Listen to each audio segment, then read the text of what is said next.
Muuqaalkan aan ugu magac daray dhis oo dumi ayaan kusoo qaadanaynaa dhumucyada iyo halka ay siyaasadda Soomaaliya ka qoronsan tahay.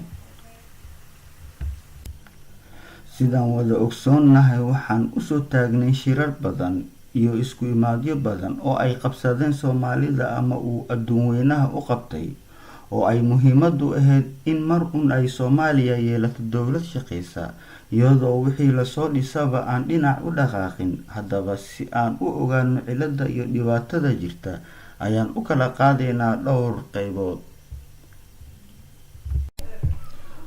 Lambar 1, aan ku bilowno habka wax loo soo dhiso oo aan ku dhisnayn hab wadaniyadnimo ama aanba ku saleysnayn dhaqan uu wadan ku hormaro, taas oo tahay in markii horeba qaab qabiil wax lagu soo dhiso, oo aan idilkeen doonayno inaan qaran ku taagno, inagoo weli eegayna inta shaqsi uu reer kasta ku leeyahay.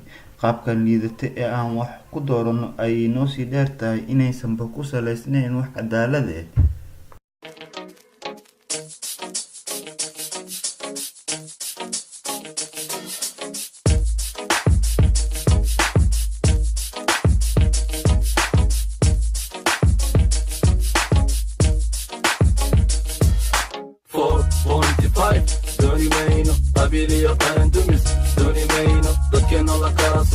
دوني ماينو دو هذي قادو قبيلستي 4.5 دوني ماينو قبيلي قارن دمس دوني ماينو.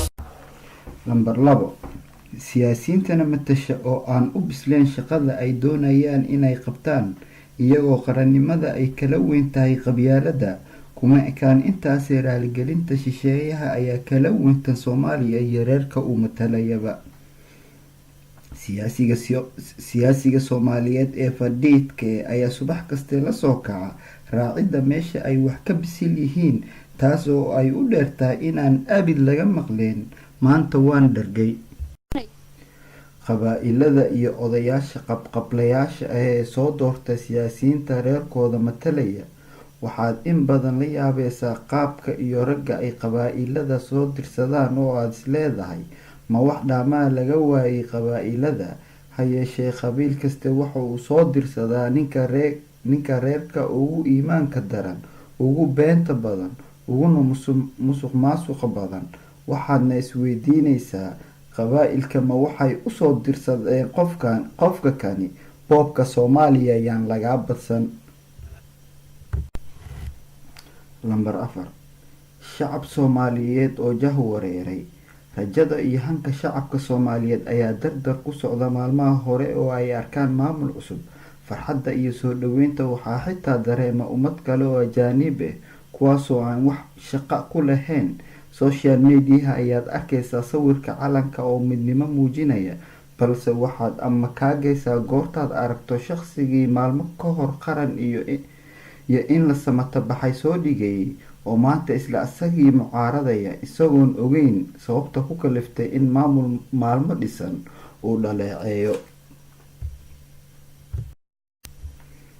Lambar 5, faragelinta dowladaha shisheeye oo ay ugu daran yihiin dowladaha dariska oo si bareera u cadaystay danaha ay ka leeyihiin Soomaaliya, iyagoo wakiilo u adeega oo Soomaaliya ay ku jiraan maamulada Soomaaliyeed ee tirada badan, tayadana aan lahayn. Haddaba, annaga oonan haysan siyaasi rasmi, wadani rasmi iyo shacbi rasmi, oo aan ula jeedo shacbi Soomaaliyeed oo meel kasoo wada jeeda, oo aan maalinba meel iyo maro noocyo badan ku tiirsaneyn, way adag tahay in marxaladan laga gudbo ilaa inta aan iska indha tireyno caqabadahan horyaalo. Tii allana waa meesheeda.